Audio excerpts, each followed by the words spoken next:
দর্শক, আমি এখন দাঁড়িয়ে কথা বলছি গণ হাসপাতালের সামনে দাঁড়িয়ে কথা বলছি। এখানে মূলত কোটা আন্দোলনের যিনি অন্যতম প্রধান সমন্বয়ক সেই নাহিদ ইসলাম এখানে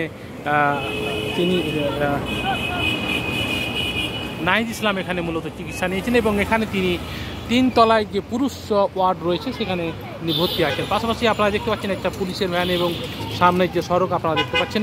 এখানে মূলত একটি বিষয় যে এই কোটা আন্দোলনের নাহিদের বিরুদ্ধে যে ডিবি পুলিশের যে নির্যাতনের অভিযোগ রয়েছে, সেই অভিযোগ করেছে তার সহপাঠীরা এবং তার শরীরে বিভিন্ন জায়গায় লীলা ফোলার যে দাগ পাওয়া গেছে বলে জানা গেছে এবং এর ফলে এই গণস্বাস্থ্য কেন্দ্র এই যে হাসপাতাল রয়েছে সেই হাসপাতালে তাকে ভর্তি করা হয়েছে এবং 3য় তলায় তিনি চিকিৎসা নিয়েছেন এবং 10:30টার সময় তিনি চলে গিয়েছিলেন। পাশাপাশি আপনারা যে মূল সড়ক দেখতে পাচ্ছেন এবং এই রাস্তাটি মূলত এখন ফাঁকা।